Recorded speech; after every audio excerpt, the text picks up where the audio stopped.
penyediaan kurban itu di sini menjadi dua jenis. Yang pertama, jenis yang sosial. Sosial ini maka dia tidak menerima sesuatu apapun, dan dia harus lapang, tidak menerima secara materi, tidak pula dengan hasil daripada kurban tersebut. Ini orang yang sifatnya sosial, sesuai dengan akad yang mereka berakad dengannya. Yang kedua, yang sifatnya komersil, berbayar. Dan ini dibolehkan dengan syarat tidak memberikan bagian daripada hewan kurban itu untuk bayarannya, untuk upahnya, baik dia kulitnya, tanduknya, kepalanya, kakinya, bulu-bulunya. Mungkin domba ada yang tebal bulunya, bisa dimanfaatkan, atau aksesoris yang pada hewan kurban tersebut tidak dibolehkan. Bahayanya apa? Bahayanya kata Nabi SAW, man ba'a jildahu udhiyatihi fala udhiyata lahu. Barang siapa yang menjual bagian daripada hewan kurbannya, dalam hal ini Nabi menyebutkan kulitnya, maka nggak sah kurbannya. Oleh karenanya para panitia harus mengetahui posisinya sebagai apa dirinya. Kalau dia sebagai komersil, maka meminta dengan upah. Upah yaitu bayaran uang. Atau apa saja upah itu boleh, selain hewan kurban. Selain hewan kurban dan aksesoris daripada hewan kurban tersebut. Dan panitia ataupun pemilik hewan kurban tidak boleh menjual daripada hewan kurban tersebut. Menjual dalam berbagai variannya. Bisa jadi dia menjual langsung dagingnya, kulitnya, kepalanya, kakinya, aksesorisnya, menjual langsung. Yang demikian menyebabkan kurbannya tidak sah, menyebabkan kurbannya batal, tidak sah. Yang kedua, menjual dengan metode tukar. Daging ditukar dengan beras, daging ditukar dengan buah-buahan dan lain sebagainya. Ini namanya menjual juga, ya, dengan metode barter. Dan yang demikian membatalkan kurbannya. Yang ketiga, dijual dengan jasa. Jual dengan jasa. Seorang sahibul kurban meminta kepada tukang jagal untuk menjagal kurbannya. Setelah dijagal dikasih upah 200.000, kekurangannya pakai dagingnya. Ya, berarti dia menjual dengan jasa kepada orang tersebut. Yang keempat, menjual dengan fasilitas. Menjual dengan fasilitas bisa jadi ketika orang yang berkurban itu dia tidak memiliki fasilitas, tidak punya pedang, tidak punya pisau, tidak punya alat-alat seperti tenda dan lain sebagainya. Saya pinjam tenda kamu ya? Iya. Nanti boleh pakai, tapi nanti kasih saya 2 paket. Dan ini bentuk menjual dengan barter barang. Yang demikian tidak dibolehkan. Fasilitas, apakah dia pisau, parang, kampak, potong tulang dan lain sebagainya, tidak dibolehkan bagi sahibul kurban. Ya. Ini termasuk dikatakan jual beli. Ya, jual beli. Maka demikian membatalkan kurban seseorang. Kemudian bagaimana status panitia kurban? Panitia kurban ketika dia menjadi panitia, maka dia melaksanakan seperti apa yang dia ditugaskan dengannya. Yang penting dia tidak menjual hewan kurban tersebut atau dagingnya, dan tidak menerima upah dari daging atau bagian daripada kurban tersebut. Kalau upah uang dibolehkan. Upah selain daripada hewan kurban maka dibolehkan. Karena ketika dia dibayar dengan bagian daripada hewan kurban tersebut, dapat membatalkan kurban tersebut. Kemudian untuk operasional dalam proses kurban tersebut, maka yang berkewajiban mengeluarkan operasionalnya adalah sahibul kurban, pemilik hewan kurban tersebut. Namun bisa jadi terkadang operasional itu besar, sehingga operasional itu memberatkan bagi sahibul kurban. Sudah berkurban, diminta operasional besar pula. Ya, dalam hal ini operasional tidak boleh menggunakan kas masjid, tidak boleh menggunakan uang masjid, karena uang masjid untuk masjid. Tidak ada urusan kurban dengan masjid. Ya, karena ada hal diantaranya Nabi SAW melarang kita untuk sholat ya di tempat-tempat najis, tempat-tempat penjagalan. Ya, kenapa demikian? Karena di dalam penjagalan itu ada hal-hal yang najis. Apa itu? Darah yang maspuh, darah yang mengalir. Ketika seorang menyembelih, mencerutnya darah itu najis. Adapun darah yang melekat pada tubuh hewan tersebut tidak najis dia. Tapi darah yang mengalir itu najis. Adapun kotoran, di sini khilaf ulama, baik kencingnya atau kotorannya. Sebagian ulama mengatakan najis, sebagian lain mengatakan tidak najis. Terlepas dari itu, adapun darah, sepakat seluruh ulama bahwasanya darah maspuh, darah yang mengalir dari hewan yang disembelih itu najis. Sehingga apa mungkin memasukkan najis di dalam masjid? Tidak mungkin. Makanya tidak ada hubungan kurban dengan masjid. Jangan jadikan kamuflase ya kurban untuk masjid. Sehingga menggunakan fasilitas-fasilitas masjid terkhusus kas masjid untuk operasional. Ini pelanggaran dan tidak amanah bagian masjid di dalam menggunakan dana yang dititipkan oleh umat untuk masjid. Itu akan dipertanggungjawabkan di hadapan Allah Azza wa Jalla. Oleh karena itu jemaah sekalian, di sini nanti bagaimana untuk operasionalnya tentu kembali kepada sahibul kurban. Jika tidak, maka ya ada kesepakatan atau minta bantuan daripada pihak-pihak yang bisa membantu. Ya, tentunya ibadah kurban adalah ibadah masyarakat, ibadah umat Islam, ya kan? Sehingga kita harusnya saling tolong menolong dalam hal demikian. Makanya di zaman Nabi SAW itu kurban mereka masing-masing, nggak ada panitia-panitia. Ya, namun orang sekarang kan manja, maunya difasilitasiin semua, ya kan? Udah manja maunya enak lagi, kan gitu ya? Udah difasilitasi mintanya enak, kan gitu. Ya, kalau dia sudah mau difasilitasi, ya dia mau bayar, dan itu tidak tercela, karena ini jasa, memang bekerja demikian. Oleh karena itu panitia berhak. Makanya tergantung nanti akad yang terjalin. Apabila akad yang terjalin pada panitia kepada sahibul kurban adalah akad komersil, maka berhak bagi sahibul kurban atau berhak bagi panitia meminta kepada sahibul kurban. Meminta apa? Upahnya. Berapa? Kambing 200.000. Maka dia berhak meminta 200.000.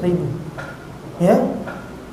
Bagaimana kalau misalnya panitia mengatakan, kamu boleh berkurban di tempat kami, tapi syaratnya harus memberikan 2 paket untuk panitia. Boleh nggak? Nabi SAW mengatakan, kullu syartin laisa fi kitabillahi fahuwa mardudun. Setiap syarat yang dipersyaratkan tidak ada di dalam Al-Quran, maka syarat itu batil. Kamu kalau SAW. Maka syarat itu batal, nggak sah syaratnya. Wa in kana mi'atu syartin, walaupun dia bersyarat dengan 100 syarat, maka syarat yang demikian tidak sah. Sehingga syarat yang tidak sah menyebabkan yang dimasyurutkan, yang dipersyaratkan juga tidak sah. Sehingga ketika seorang menitipkan hewan kurban kepada panitia yang demikian, berarti panitia itu tidak siap untuk menjadi panitia.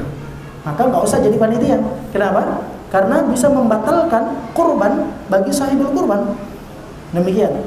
Baiknya dia katakan, kami menerima untuk penjagalan dan prosesnya semuanya sampai dikemas dengan harga sekian.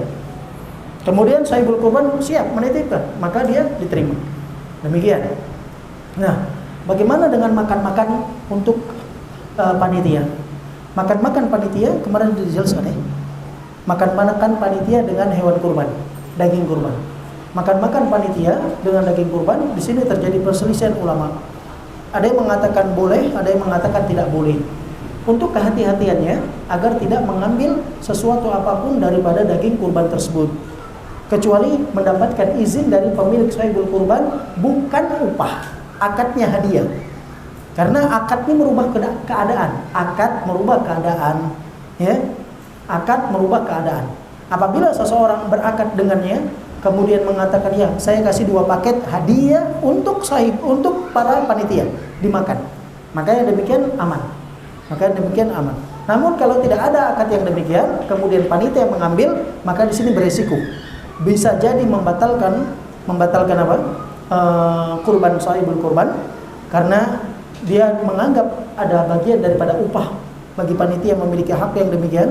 Namun pendapat yang kedua mengatakan boleh, karena upah itu biasanya kepada hak yang tidak berbagi. Hak yang tidak berbagi. Sementara yang dimasak itu makan sama-sama, bukan kepada pribadi. Makan sama-sama bukan kepada pribadi. Sehingga untuk kehati-hatiannya tetap meminta izin kepada panitia, bukan upah tapi hadiah. Ini lebih hati-hati.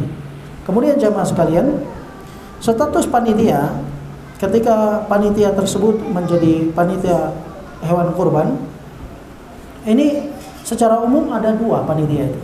Ada panitia yang komersil, ada panitia yang sifatnya dia ta'awun, saling tolong menolong. Kalau komersil ini juga terbagi menjadi 2. Ada komersil yang sifatnya tim inti dalam bekerja. Dia bekerja, dia yang menyembelih, dia yang menguliti, dia mencincang dan lain sebagainya. Ada yang tim tapi ada yang dia komersil tapi cuman rame-rame saja, meramaikan saja. Ya, kalau ada kopi ngopi, kalau ada teh, yang penting rame. Kan gitu ya. Mana yang dapat upahnya? Yang dapat upahnya yang bekerja. Yang tidak bekerja, yang cuman meramaikan, nyicipi tehnya, nyicipi kopinya, ada snacknya, makan snacknya, kan gitu ya. Biasanya mana lebih banyak? Lebih banyak yang jagal atau yang minum kopi? Nah, ya, pengalaman. Ya. Jadi panitia itu ada 2. Ada panitia yang komersil. Dalam hari ini panitia komersil itu terbagi menjadi 2. Ada tim inti, ada tim kopi. Kan gitu ya. Kalau tim inti yang pantas mendapatkan bayaran, kalau tim kopi kan tim hore, rame-rame aja. Kan gitu ya. Yang penting senang, di sana senang, di sini senang. Jadi gitu. Boleh nggak? Boleh-boleh saja. Tetapi dia tidak mendapatkan upah yang selayaknya, karena dia memang tidak bekerja di situ. Yang mendapatkan upah hanya yang bekerja. Baik jemaah sekalian, kemudian ada panitia yang kedua adalah panitia yang sifatnya ta'awun. Sifatnya ta'awun ini harus betul-betul sifatnya ta'awun. Artinya kalau sifatnya ta'awun, kalau tidak diberi, dia nggak boleh marah. Kalau nggak diberi, dia nggak boleh marah. Marah dalam 2 hal. Malah dalam ucapan atau malah dalam hati. Ada orang marah dia dari ucapannya. Gimana? Sudah jadi panitia, nyincang, nggak dikasih bagian. Ini marah. Berarti dia nggak siap menjadi ta'awun, ya kan? Berarti akad yang harusnya adalah upah, kan gitu ya? Kalau dia marah, berarti dia tidak siap untuk menjadi tim ta'awun. Kedua, marah dari hatinya, ya. Orang udah dia nggak ngomong, tapi dari hatinya kesel dia. Nengok orang yang sahibul kurban, dalam hati kurang ajar. Saya yang cincangnya semuanya, nyembeli semuanya, ya kan? Sudah berharap 30 paket ini dapatlah 1 paket aja pun jadi. Dia nggak ngomong di lisan, tapi di hati grundel. Apa grundel? Ngumel, apa? Dongkol, ya. Ini berarti dia nggak siap menjadi panitia, ya kan? Berarti yang demikian nggak usah jadikan panitia. Kenapa? Karena nanti bisa menyebabkan rusaknya ibadah kurban bagi sahibul kurban. Kan gitu ya. Makanya tim yang terbentuk hendaknya yang betul-betul dia kerja bakti sosial. Yang demikian. Kalau sosial tim sifatnya apa? Sifatnya hadiah. Sosial sifatnya hadiah. Dikasih, terima kasih. Nggak dikasih, nggak grundel, nggak marah. Nggak marah di lisan, nggak marah di hati. Kalau nggak dikasih dia marah di hati, berarti dia minta upah. Kan gitu ya. Maka dia tidak pantas untuk menjadi panitia karena kemarahan di dalam hatinya. Baik jemaah sekalian, orang yang kalau yang dia panitia yang sudah berakad komersil, maka yang sahibul kurban wajib memberinya. Kalau nggak memberi berarti dia mengkhianati yang panitia tersebut. Dan panitia berhak menuntutnya, memintanya sesuai dengan akad yang terjalin, kan gitu ya. Tapi kalau yang sifatnya ta'awun, tolong menolong, maka si sahibul kurban ya berhak memberi dengan dalam hal hadiah, atau berhak tidak memberi karena kamu membantu. Bisa dipahami? Kalau membantu tidak ada imbalan apapun, itu tidak perlu dimasalahkan. Tapi ketika sudah grundel, berarti membantunya adalah sesuatu yang tidak ikhlas. Berarti di sini ada yang keinginan dari panitia upah. Maka daripada itu, yang demikian tidak pantas untuk menjadi panitia. Maka betul-betul kita harus menyeleksi siapa yang siap untuk menjadi panitia. Baik, sebagian panitia berkata, "Loh, saya kan panitia, saya harus dapat bagian dong." Makanya ada amil kurban. Ya, hati-hati dengan bahasa. Kadang-kadang orang mengganti bahasa untuk apa? Untuk keinginan pribadi, kepentingan. Ada udang di balik peyek, kalau dimakan agak enak dia. Kan gitu ya. Jamaah sekalian, tidak ada amil di dalam kurban. Tidak ada amil di dalam kurban. Amil hanya zakat. Amil hanya zakat saja. Disebutkan oleh Imam Asy-Syaukani rahimahullah taala, wal amilina 'alaiha. Yang dimaksud amilin dalam hal zakat pun tidak seperti yang kita bayangkan. Di negeri kita setiap tahun ada amil zakat, tiba-tiba muncul dia, ya kan? Itu bukan amil zakat namanya, panitia zakat. Panitia zakat tidak dapat bagian zakat. Yang dapat bagian zakat amil zakat. Kapan dikatakan amil zakat? Kata Imam Syaukani rahimahullah taala, as-sa'atu wal jabatu alladzina yab'athuhumul imamu li tahsiliz zakah. Mereka adalah orang-orang yang diberikan tugas dari pemimpin untuk mengambil dan menarik zakat dari setiap orang yang harus mengeluarkan zakat. Artinya mereka punya hak. Kalau sekiranya mereka mengambil zakat tersebut dari orang yang tidak mau mengeluarkan zakat, mereka berhak memenjarakan orang yang sudah wajib zakat untuk berzakat, lantas dia tidak mau mengeluarkan zakat. Dia berhak untuk melakukan demikian. Karena apa? Karena tugas itu datang dari pemimpin langsung. Oleh karena itu, amil zakat mendapatkan bagian daripada zakat. Tetapi nggak ada amil kurban. Nggak ada amil kurban. Oleh karena itu, amil kurban yang dibuat-buat oleh sebagai manusia itu adalah kebohongan. Itu adalah kebohongan atas nama agama. Jamaah sekalian, orang yang menjadi panitia tidak boleh menerima apapun dari hasil kurban, kecuali hadiah atau sedekah.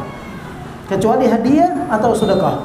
Namun kalau bentuknya upah, bentuknya bayaran, maka dia membatalkan kurban, sahibul kurban. Baik. Untuk menjual kurban khususnya pada kulit-kulitnya. Apabila seseorang berkurban, kemudian ditemukan banyak kulit-kulit daripada hewan kurban tersebut. Mungkin sebagian orang sekarang malas mengkonsumsi atau mengolah kulit-kulit tersebut, sehingga akhirnya hampir terbuang atau tersia-siakan.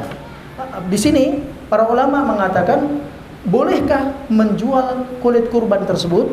Di sini terjadi khilaf antara ulama. Pendapat yang kuat, sahibul kurban boleh menjual kulit kurban tersebut, tapi distribusinya kepada si fakir dalam hal sedekah. Hasilnya, uang tadi diberikan kepada si fakir dalam hal sedekah. Tidak boleh dia berikan kepada si tukang jagal sebagai bayaran jagal. Bisa dipahamin? Kalau diberikan kepada tukang jagal sebagai bayaran jagal, maka dia masuk ke dalam hadis Nabi SAW, barang siapa yang menjual kulitnya, maka tidak ada bagian daripadanya kurban. Artinya tidak sah hewan kurbannya, maka dia harus mengulang kurban tersebut. Disebutkan di dalam riwayat Hanafiyah dan Imam Ahmad dalam satu riwayatnya, beliau mengatakan dalam kitab Tabyin Al-Haq, kitab madhab Hanafi, mengatakan walau ba'ahuma bid-darahim liyatasaddaqa biha jaza. Kalau sekiranya seorang menjual kulitnya atau kepalanya karena tidak ada yang mau konsumsi, masalah kan gitu ya. Kemudian mau dibagikan mungkin tidak mau juga. Akhirnya dijual. Kata beliau jaza, dibolehkan. Li'annahu qurbatun kat tasadduqi bil jildi wal lahmi. Karena bagian daripada hasil itu ketika dijual kemudian diberikan sedekah, itu bagian daripada ibadah juga. Tapi ingat, bukan untuk bayar tukang jagal atau bukan untuk biaya operasional. Bisa dipahami? Bukan untuk biaya operasional. Yang dibolehkan hanya diberikan kepada sang fakir. Jamaah sekalian, di sini disebutkan oleh Al-Khalal, beliau mengatakan, wa akhbarani Abdul Malik bin Abdul Hamid anna Aba Abdullah, yakni Imam Ahmad, telah mengabarkan kepadaku Abdul Malik bin Abdul Hamid bahwasanya Imam Ahmad bin Hanbal berkata, inna bena Umar ba'a jilda baqaratin wa tasaddaqa bi thamanihi. Sesungguhnya Ibnu Umar, beliau pernah menjual kulit dari hewan kurban tersebut, tapi kulitnya itu hasilnya diberikan sedekah untuk fakir miskin. Dan ini menjadi kesepakatan Malikiyah dan Syafi'iyah, begitu pula dikuatkan oleh Imam Asy-Syaukani rahimahullah taala. Beliau mengatakan ittafaqu ala anna lahmaha la yuba'u fakadzalikal julud. Mereka bersepakat bahwasanya dagingnya enggak boleh jual, begitu pula dengan kulitnya. Wa ajazal Auza'i wa Ahmad wa Ishaq wa Abu Thawr wa huwa wajhu 'inda Syafi'iyah qalu wa yusrifu thamanuhu masrafal udhiyah. Mereka berkata bahwasanya Imam Auza'i, Imam Ahmad, Imam Ishaq dan Abu Thawr, beliau mengatakan, dan sisi daripada Imam Syafi'i, dari ulama Syafi'iyah mengatakan mereka boleh menjual kulitnya tapi dipergunakan untuk sedekah bagi fakir, Baik jamaah sekalian, sekarang kalau sekiranya takmir masjid, kadang-kadang takmir masjid pengen menjadi pahlawan kesiangan. Kesiangan. Oh, dia kan bekerja di masjid semuanya operasional. Oh, pakai duit ini. Begitu hitungan bingung dia. Keluar 10 juta. Bisa jadi. Karena operasional ini kadang-kadang nggak dihitung-hitung, keluar begitu tiba-tiba angkanya gede. Bagaimana? Nah, di sini para ulama menyebutkan masjid tidak ada kaitan dengan kurban. Sehingga apabila digunakan uang masjid untuk kurban, maka harus diganti. Siapa yang mengganti? Nah, dalam hal ini, kalau takmir tersebut menggunakannya tanpa izin, untuk kemasyarakatan dan tidak ada izin dari masyarakat, maka yang demikian dia ganti sendiri. Karena dia yatasarraf bi ghairi tasarrufi. Dia menggunakan sesuatu tanpa izinnya. Sehingga dia harus mengganti sesuatu yang harusnya dia tidak gunakan tersebut.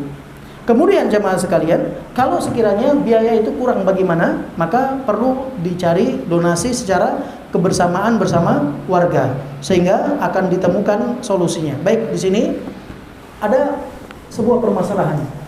Saya belum akikah atau anak saya baru lahir dan bertepatan hari kurban, bertepatan dengan akikah.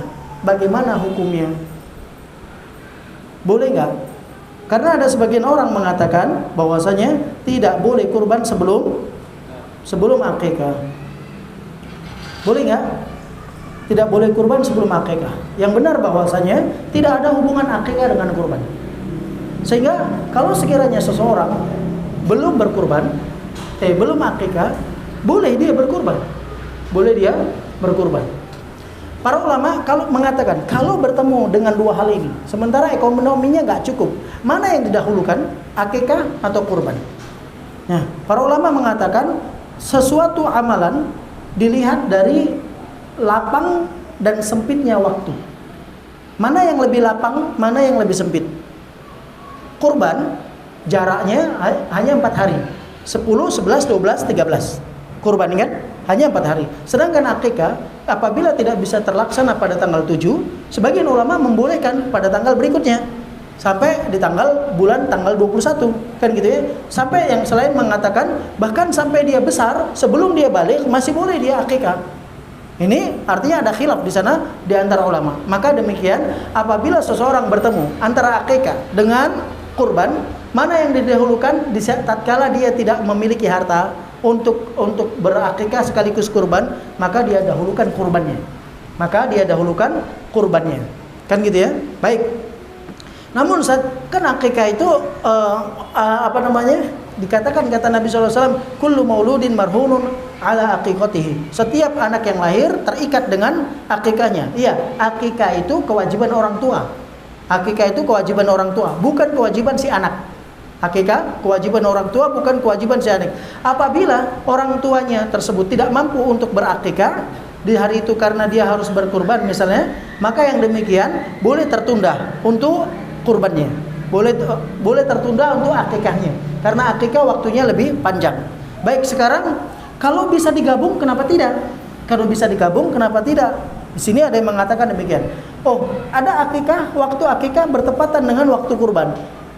Boleh nggak digabungkan dengan satu kambing? Boleh nggak digabungkan dengan satu kambing? Disebutkan para ulama dalam hal ini ikhtalafal fuqaha fi hadhil mas'alah ala qaulaini. Ada perbedaan di antara ulama dalam permasalahan ini dengan dua pendapat. Pendapat yang pertama, la tujzi'ul udhiyah 'anil aqiqah. Enggak boleh seseorang ketika kurban kemudian diikutkan padanya akikah, itu nggak boleh. Ini madhabnya Malikiyah, Syafi'iyah dan riwayat dari Imam Ahmad. Alasan mereka karena akikah dan sembelihan kurban itu memiliki maksud tersendiri. Akikah itu karena kelahiran, kurban karena lebaran. Ini berbeda, ibadah yang tidak sama. Oleh karena itu, karena perbedaan yang demikian maka tidak bisa digabungkan. Sedangkan pendapat yang kedua mengatakan tujzi'ul udhiyah 'anil aqiqah. Boleh seseorang menyembelih kurban sekaligus akikah dengan satu hewan, yaitu kambing. Dan ini adalah riwayat dari Imam Ahmad dan madhabnya Imam Ahnaf. Kemudian Imam Hasanul Basri dan Muhammad ibn Sirin dan Qatadah rahimahullah taala. Alasan mereka apa? Annal maqsuda minhuma at-taqarrub. Bahwasanya tujuan akikah itu mendekatkan diri kepada Allah. Betul? Tujuan kurban juga mendekatkan diri kepada Allah. Maka karena dua hal tujuannya sama, maka bisa dimasukkan satu dengan yang lainnya. Seperti orang masuk ke dalam masjid, dia tujuannya sholat wajib. Tapi ketika masuk masjid ada sholat yang itu disebut dengan tahiyatul masjid.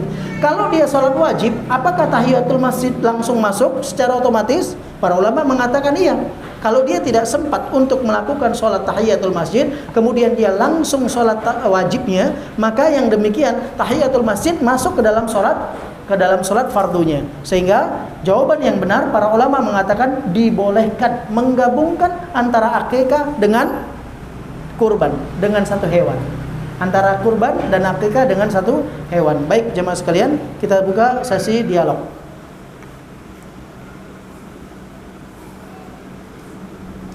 Ya, silakan. Ya. Tanah yang belum musola itu kan bukan milik vendor kan? Iya. Bukan milik kita, ya. Jadi akad ketika kita minta izin, ketika kita izin ke mereka bilang kalau untuk kurban silakan pakai aja. Cuma apa yang kalian pakai itu bagilah untuk kami. Itu larnya kemarin soal jual ke tidak. Kata bagi ini perlu dijelaskan dulu. Bagi dalam hal ini apakah hewan kurbannya atau kita bagi upahnya? Kayak gitu. Maka diperjelas dulu. Kalau bagi hewan kurbannya berarti mempergunakan hewan kurban untuk jual jasa. Berarti dia pinjam fasilitas. Nggak dibolehkan membatalkan kurban. Kan gitu ya? Akhirnya sebentar. Kalau untuk kurban maka pakai aja. Iya. Cuma apa yang kalian buat di situ bagilah untuk kami, ya. Seperti itu. Maka nanti kembali kepada sahibul kurban. Kalau mau beri boleh, tapi dengan syarat. Ini akadnya bukan upah, tapi hadiah. Syaratnya akadnya hadiah. Karena kalau dia berikan kepadanya dalam hal fasilitas, bentuk jual beli dengan fasilitas. Memberikan sesuatu dengan fasilitas. Apa bedanya? Kamu boleh pakai pisau saya, tapi nanti kasih daging ya. Apa bedanya? Nggak ada bedanya. Namanya di situ berarti jual beli dengan fasilitas. Jual beli menggunakan daging kurban dengan fasilitas. Demikian membatalkan kurban. Maka alhamdulillah kita jelaskan di sini kan tujuannya agar kita dapat. Kadang-kadang ada kasus-kasus yang kita tidak terbayangkan, ternyata itu bisa membatalkan kurban kita. Maka di sini kan belum terlaksana. Karena belum terlaksana, luruskan lagi akadnya. Kemudian nanti berikan uang lebih aman. Berikan 300, 500 ribu lebih aman daripada kita memberikan daging kurban kemudian tidak sah kurban bagi sahibul kurban disebabkan menjadi jasa, menjadi jual beli antara kurban dengan fasilitas. Bisa dipahami, Ustaz? Kita di sini nggak ketemu sama pemilik tanah, Ustaz. Itu jadi siapa? Lewat perantara. Ya, sama saja. Taukil boleh. Taukil boleh. Kalau misalnya sudah diwakilkan, maka yang berhak adalah wakilnya. Baik, ada lagi? Ada lagi? Ya, silakan. Ini banyak poin-poin panitia di sini ya. Baik, silakan. Setelah selesai penyembelihan ada sekitar 80 paket dari kurban. Lalu para sahibul kurban bertanya sama ketua panitia, ini gimana baginya gitu? Gimana baginya? Lalu ketua panitia memberikan solusi 10-10 untuk sahibul kurban. Sisakan 10 untuk dia tinggal di tempat. Gimana itu, Ustaz? Baik. Yang perlu kita pahami bahwasanya panitia tidak memiliki hak dalam daging kurban dan hewan kurban. Yang memiliki hak adalah sahibul kurban. Kalau dia bertanya gimana baginya, ya ini terserah Bapak mau bagi bagaimana. Yang penting wajibnya terlaksana. Apa wajibnya? Sedekah kepada sang fakir. Ini wajibnya. Kalau mau sunnahnya hadiahkan. Hadiah kepada siapa saja boleh. Kan gitu. Kalau mau dihadiahkan kepada panitia, panitia dengan senang hati, senyuman di bibir dan lapang dada, kita akan senang. Kan gitu ya? Boleh, boleh. Kan gitu. Tapi kan Pak, akadnya hadiah, bukan upah. Ingat, akad itu merubah keadaan. Akad merubah keadaan. Tidak ada perbedaan nih orang yang berzina dengan orang yang menikah. Sama-sama masuk kamar, apa yang dibuat sama. Bedanya apa? Yang satu katakan qabiltu nikahaha, kemaluannya menjadi halal karena dia mengambil perjanjian langsung dari langit yang Allah Subhanahu wa taala telah tetapkan dalam hukum syariatnya. Menjadi halal kemaluannya. Kan gitu ya? Yang satu lagi sembunyi-sembunyi dari tempat ke tempat, tiba-tiba melakukan hal yang sama. Apa bedanya? Hanya ucapan. Ucapan ini memiliki pengaruh yang berat, yaitu dalam pada akad. Dalam akad. Maka daripada itu kembalikan kepada akadnya lagi. Nanti sampaikan kepada sahibul kurban. Sahibul kurban, Anda memiliki hak dalam hewan kurban Anda. Anda boleh ambil semuanya, itu terserah. Tapi saran kami yang wajib ditunaikan. Siapa itu yang wajib? Kepada sang fakir. Kata Allah Subhanahu wa taala, "Wa idza wajabat junubuha fakulu minha wa atimu ba'isal faqir." Apabila telah jatuh onta tersebut, maka makan bagian dari dagingnya, kemudian berikan kepada orang-orang ba'is. Ba'is itu orang-orang yang sama-sama susah, al-faqir, yang miskin. Berikan kepada mereka. Bagian tersebut apabila telah dibagikan, maka sisanya boleh dibawa pulang semua. Ada hadis yang menyebutkan bahwasanya sepertiga buat sahibul kurban, sepertiga buat sedekah, sepertiga buat fakir dan miskin. Kalau mau dibagi sepertiga juga boleh, tapi tidak ada kewajiban sepertiga. Kenapa? Nabi SAW ketika menyembelih hewan onta, 100 ekor onta, beliau tidak mengambil sedikit pun kecuali bagian saja yang dimakan. Sisanya dibagikan semua. Kan gitu ya? Baik, artinya tidak ada jatah khusus sekian untuk panitia, sekian untuk ini dan seterusnya. Baik. Kadang-kadang di sini ada pengelompokan, ada tokoh masyarakat, ada panitia, ada kepala desa, ada tim keamanan. Baik. Mana yang boleh mendapatkan daripada hewan kurban tersebut? Kalau dia masih berkaitan dengan kepanitiaan, maka dia tidak boleh dapat. Ya, tidak boleh dapat dalam hal ini bagian daripada kurban tersebut. Tapi kalau dia berikan kepada tokoh masyarakat, boleh atau tidak? Nggak ada hubungannya dengan panitia. Berarti itu upah, bukan upah. Itu pasti hadiah. Kan gitu ya? Makanya di sini kadang-kadang ada Pak Imam. Kan gitu ya, sebagai penghormatan kepada imam kampung misalnya, kemudian kepada tokoh masyarakatnya misalnya, kan gitu ya, atau kepada ketua pemudanya, diberikan kepada mereka. Mereka kan nggak ikut bekerja, mereka nggak ikut berperan, kemudian diberikan. Pemberian itu adalah hadiah. Tetapi ketika sahibul kurban memberikan kepada panitia, maka di sini dipastikan kembali, diluruskan kembali. Pemberian ini hadiah atau sedekah. atau upah. 1 dan 2 dibolehkan. Apa itu 1 dan 2? Hadiah atau sedekah. Adapun upah maka membatalkan kurbannya. Bisa dipahami? Baik, ada lagi? Silakan. Itu kan di dalam kepanitiaan ada panitia keras, ada panitia berikan. Kemudian banyak panitia ini semuanya ingin makan daging kurban. Nah, yang jadi pertanyaan, kan ketua panitianya itu minta izin kepada sahibul kurban. Itu kan contoh itu ada 7 kali. Nah, itu syarat diterimanya itu harus disetujui. Ulangin, nggak dengar. Apakah 77 itu menerima atau tidak? Ada kan minta izin kepada 7 orang tuh ada yang memberikan, ada yang tidak mengizinkan. Apa harus 77 itu? Oh, tidak harus. Karena gini, maksudnya dari 1 sapi berserikat kepada 7 orang. Masing-masing punya jatah kan? Kalau 1 sapi beratnya 700 kilo, kemudian 7 orang, berarti masing-masing 100 kilo. Berizin kepada 1 orang saja mendapatkan 2 paket, ya kan? Berizin dalam hal ini bukan upah. Ingat, pastikan bukan upah. Apakah dia sedekah ataukah dia hadiah? Kan gitu ya. Biasanya yang layaknya hadiah. Kalau dia dikasih hadiah, dia ambil 2 paket dari 1 saja sahibul kurban, maka sah karena yang memiliki hak paten siapa? Yang sahibul kurban. Ya, sahibul kurban masing-masing punya hak. Yang ini 100, 100, 100, 100. Yang 100 mungkin dapatnya 10 paket. Masing-masing paket 10 kilo misalnya. Kemudian dia bilang 2 paket buat panitia. Bukan upah, tapi hadiah. Boleh, boleh. Bisa dipahami Pak? Nggak harus izin dari si A, si B, si C sampai 7 orang, nggak harus. Karena apa? Masing-masing punya hak. Haknya berapa? 100, 100. Dari 700 kilo paket kurban tersebut. Baik, ada lagi?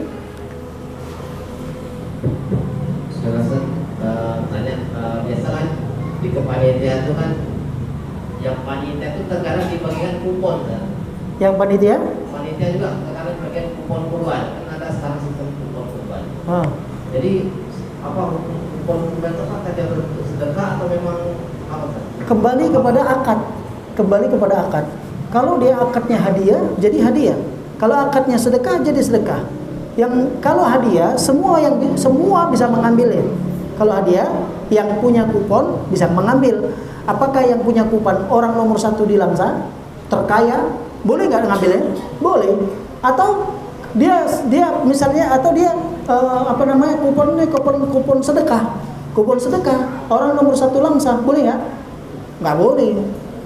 Sedekah itu hanya orang miskin yang menerima. Kan gitu ya? Hanya yang kalau dia kaya dia nggak dapat bagian itu, kan gitu ya. Watimu ba'isal fakir, yang diberikan orang susah yang fakir. Sementara orang nomor 1 di Langsa kaya raya ngambil kupon, boleh nggak? Kupon ini bukan kupon hadiah, kupon ini kupon sedekah, boleh nggak dia ngambilnya? Nggak boleh. Kalau dia mengambil hak siapa? Miskin. Bisa dipahami? Baik, silakan Pak. Ustaz, bagaimana seseorang yang tidak suka dengan daging kambing, kemudian dia tukar dengan daging lembu? Oke, saya tukar ya, 1 tumpuk ini kambing, kamu saya minta lebih 1 tumpuk juga. Apakah boleh? Tukar sama masing-masing pemilik, boleh. Kalau sama masing-masing pemilik. Misalnya si A dan si B. Si A berkurban kambing, si B berkurban lembu. Kemudian sudah dibagikan dari paket-paket masing-masing, si A dapat 5 paket, si B dapat 7 paket misalnya. Karena lembu biasanya dagingnya lebih banyak. Kemudian si A bilang, "Oh, saya sebetulnya kurang suka dengan daging kambing. Boleh nggak? Mau nggak tukar?" Tukar boleh, ya. Ini hukumnya udah di luar, kan gitu ya. Tetapi jemaah sekalian perlu dipahami, makan daging kambing sunnah. Makan daging kambing ibadah. Oleh karena itu, jangan sampai kita nggak suka daging kambing. Iya, makan daging kambing sunnah. Bahkan Nabi SAW yang paling beliau sukai apa? Daging kambing paha depan. Ini yang paling Nabi SAW sukai. Kalau kita makan itu karena ikut dengan Nabi SAW, maka dapat pahala. Sudah makan enak, digulaikan, dapat lagi pahalanya. Ya kan? Subhanallah. Baik, ada lagi? Silakan.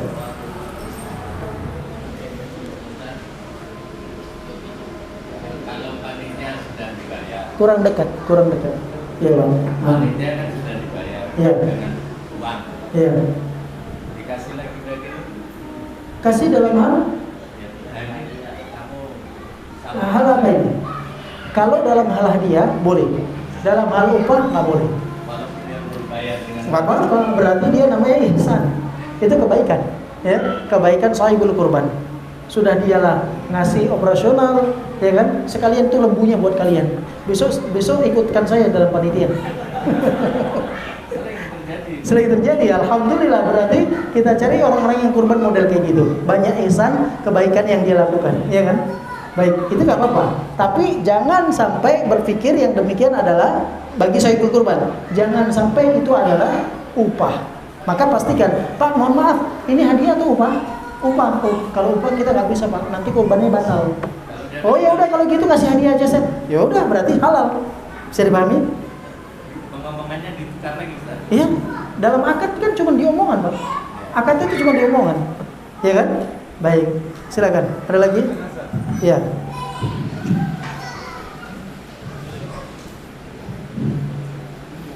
Bismillah, Ustaz, seandainya panitia ini miskin, Pak. Ya. Miskin, darurat, kemudian dia nggak dapet. Kemudian dia meminta kepada sahibul kurban, bahwasanya saya miskin gitu kan. Ya. Tolong beri saya gitu. Itu gimana hukumnya, boleh, Ustaz? Yang pertama kata Nabi SAW, "Wa man yasta'fif yu'iffahullah." Barang siapa yang menahan diri dari meminta-minta, maka Allah akan buat dia tidak menjadi orang yang meminta. Meminta-minta ini nggak bagus.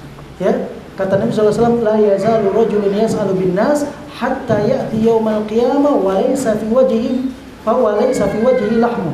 Atau kama qala sallallahu alaihi wasallam. Terus orang minta sama orang lain. Kan gitu ya. Nah, sampai nanti di hari kiamat dia nggak punya daging di mukanya. Nggak ada rasa malu di dunia karena dia minta-minta demikian. Baik. Sekarang kalau dia meminta demikian, kemudian kepada sang sahibul kurban, itu hak sahibul kurban, mau memberi atau tidak itu hak sahibul kurban, kan gitu ya. Tetapi sahibul kurban punya kewajiban memberi kepada fakir, kewajibannya.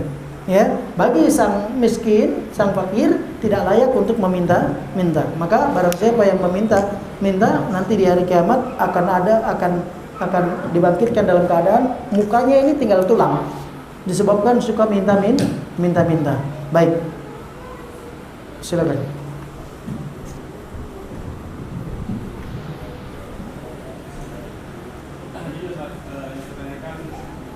Bagaimana ketika panitia mengambil bahagian daripada hewan kurban, contoh kulit misalnya.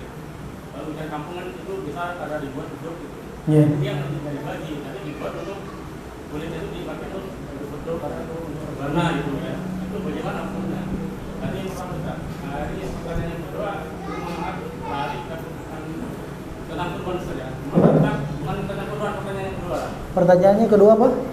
Cuma berkaitan dengan penyembelihan juga. Iya. Jadi di sini kan ada kejadian kasus ada seseorang dia memfitnah saudara katakanlah ada si A dan si B. Jadi si A ini memfitnah mengatakan si B ini berzina. Kemudian si A tidak bisa mendatangkan saksi dan bukti. Kemudian si B menuntut si A denda. Kemudian si B ini denda, dia minta bos dia tuh dibelanjakan lembu buat cemburi dibagikan ke masyarakat. Itu bagaimana hukumnya? Dalam syariat Islam, orang yang menuduh dia harus mendatangkan bukti. Dalam hal perzinahan, buktinya 4. Harus 4 saksi. Kalau saksi tidak didatangkan 4 itu, maka dia dicambuk. Dan persaksian dia tidak diterima sampai dia bertobat kepada Allah Azza wa Jalla. Enggak ada denda-denda, uang dan lain sebagainya. Dalam Islam tidak dianjurkan demikian. Dalam syariat Al-Qur'an ya, di dalam Al-Qur'an bisa nanti dibuka dalam surah An-Nur. Di dalam surah An-Nur. Kemudian kulit yang diambil untuk beduk. Ya, untuk beduk. Yang pertama, beduk ini bukan dari Islam ya. Ajaran beduk itu bukan dari Islam. Antum ingat enggak bagaimana Nabi SAW dulu ketika mau mensyariatkan azan? Pertama, Nabi SAW itu ya ketika membangun Masjid Nabawi, Nabi SAW bingung bagaimana cara mengumpulkan orang ke masjid. Bermacam-macam. Kan gitu ya. Sahabat sebagian mengatakan kita bakar api sehingga nanti nampak api orang-orang datang ke masjid. Kata Nabi SAW, enggak, itu perbuatan majusi. Kan gitu ya. Kita datangkan lonceng, enggak, itu seperti Nasrani. Termasuk dia beduk. Nabi SAW enggak mau. Itu bukan syiar-syiar Islam. Kemudian ada sahabat SAW bermimpi, dalam mimpinya dia diazankan lafaz-lafaz azan. Kemudian dilaporkan ke Nabi, kemudian Nabi SAW mengatakan ini dia. Kemudian orang itu dipanggil dan dipanggil pula Bilal untuk mengajarkan lafaz-lafaz azan tersebut. Setelah itu maka Bilal menguasai lafaz azan itu, baru Bilal disuruh naik di atas Ka'bah untuk naik di atas bukit untuk mengumandangkan azan. Berarti panggilan azan itu bukan dengan beduk, bukan dengan yang lainnya, tapi dengan ucapan-ucapan lafaz-lafaz tauhid, lafaz-lafaz tauhid. Baik, demikian. Kemudian bagaimana kalau kita menggunakan demikian? Ya, tentu nggak boleh. Nggak boleh karena itu bukan terkait dengan hukum ibadah. Maka tidak dibolehkan. Yang pemanfaatannya bukan untuk agama, tapi kalau dia pemanfaatannya untuk agama, disedekahkan, itu boleh. Itu tadi yang disebutkan oleh berbagai ulama, baik dari Malikiyah, Syafi'iyah dan Hanafiyah, termasuk pendapat Imam Ahmad ibn Hanbal. Baik, ada lagi?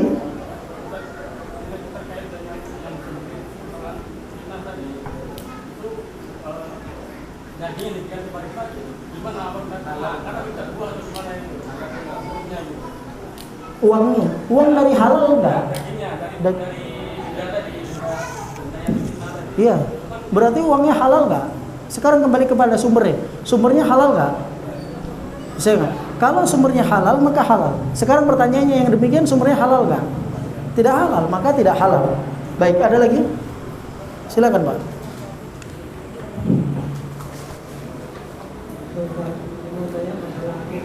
Iya.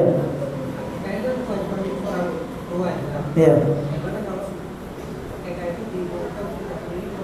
Ya, kewajiban akikah kepada orang tua. Namun orang tua dahulu kadang-kadang mungkin karena kurang pengetahuan atau mungkin dalam hal ekonomi kurang sehingga dia tidak bisa berakikah. Dalam hal ini kewajiban akikah pada orang itu sudah gugur. Kewajiban akikah sudah gugur karena dikatakan dia tidak wajib, tidak mampu. Kan gitu ya. Baik, secara akikah itu khilaf ulama hukumnya, apakah dia wajib atau sunnah muakkadah. Kan gitu ya. Terjadi khilaf di antara ulama dan tidak ada kewajiban bagi kita untuk mengakikahkan diri kita sendiri. Namun sebagian ulama ada yang mengatakan boleh kalau mau mengakikahkan diri sendiri itu boleh, tetapi kewajiban menunaikan akikah bukan pada kita, tapi pada orang tua. Baik. Ada lagi? Silakan, Pak.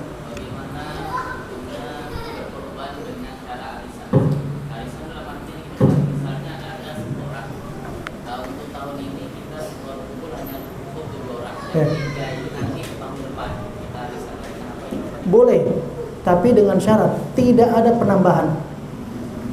Boleh dengan syarat tidak ada penambahan. Kalau ada penambahan atau pengurangan timbangan dalam hewan kurbannya, maka berarti ada gharar. Ada gharar. Ada gharar itu apa? Transaksi yang enggak jelas. Ya, ada gharar, transaksi yang enggak jelas. Kedua, di sana ada riba. Di sana ada riba.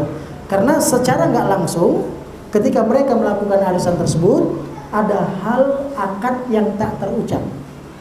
Tapi sudah terjadi akadnya. Apa itu? Akad apa? Utang.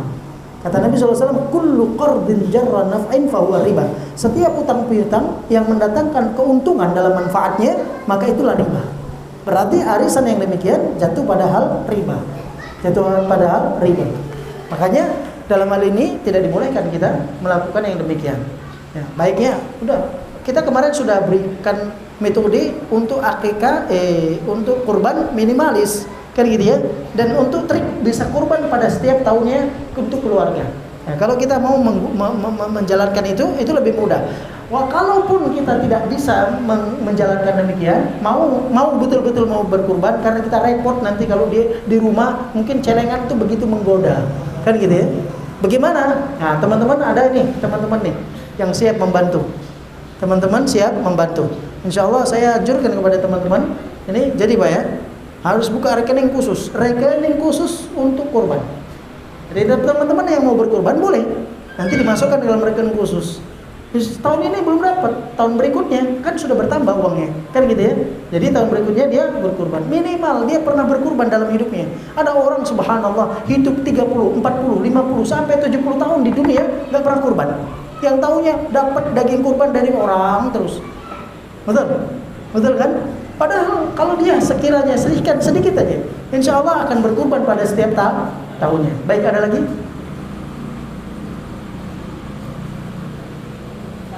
Silakan. Saya mau tanya tentang sikap kita. Sikap. Jadi yang realitanya sekarang ini kita berkurban itu, kita kan nggak tahu Sohibul Kurban itu dia ngasih sedekah atau hadiah kan kita kan nggak tahu. Dia ngasih ke panitia masjid motong kumpul bareng-bareng yang dapat kupon dikasih. Nah itu sikap kita gimana? Tanya.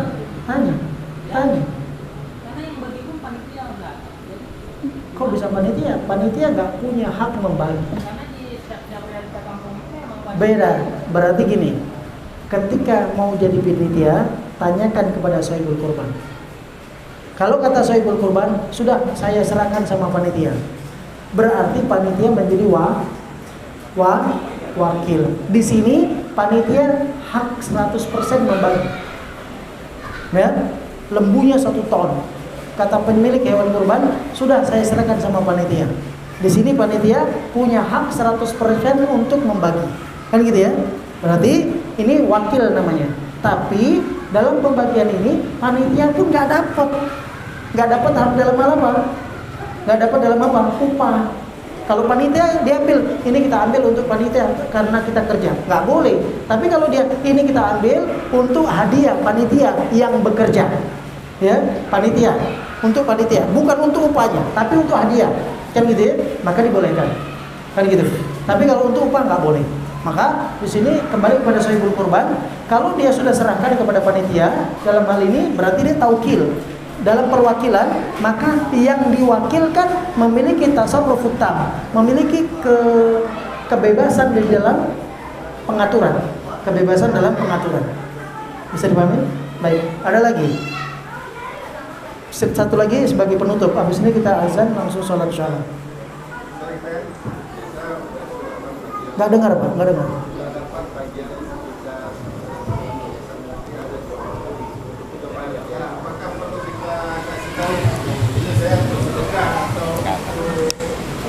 Bisa diulangin?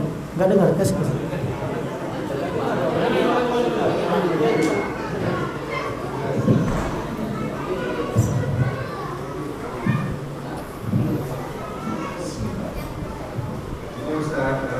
Biasa kita kan kalau udah berbantu dapat jatah atau gitu.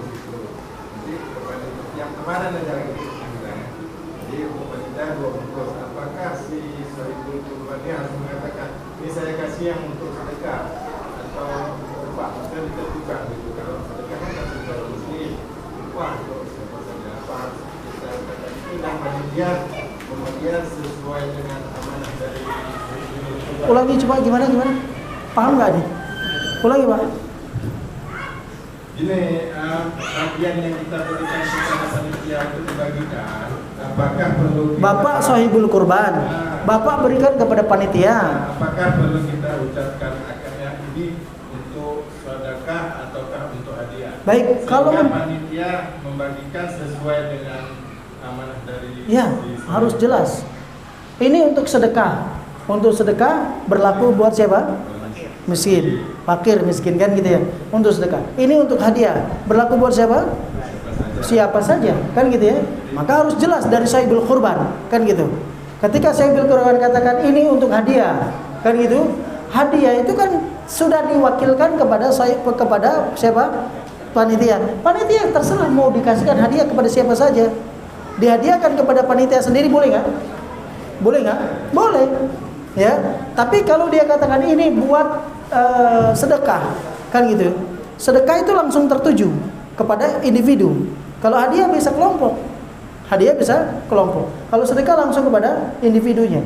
Fulan. Kan gitu ya. Baik, di sini maka perjanjian akad itu harus jelas. Sehingga apa? Sehingga seseorang tidak batal kurbannya disebabkan salah di dalam akadnya. Sama, orang yang utang piutang bisa jadi dia berdosa karena salah dalam akadnya, jatuh kepada riba. Yang satu lagi, dia mendapatkan pahala karena dalam ta'awun tolong menolong. Sedikit saja bedanya. Makanya orang-orang dahulu mengatakan innamal bai' mithlur riba. Sesungguhnya jual beli itu seperti riba. Padahal Allah katakan wa ahallallahu al-bai' wa harrama riba. Allah halalkan yang jual beli, Allah haramkan yang riba. 1 kilo gula, 1 kilo garam, kan gitu ya. Kemudian ditukar 1 kilo garam ditukar dengan setengah kilo garam yang bagus. Ini garam yang kurang bagus, ditukar, kan gitu. Ditukar yang demikian. Boleh tidak? Tidak boleh.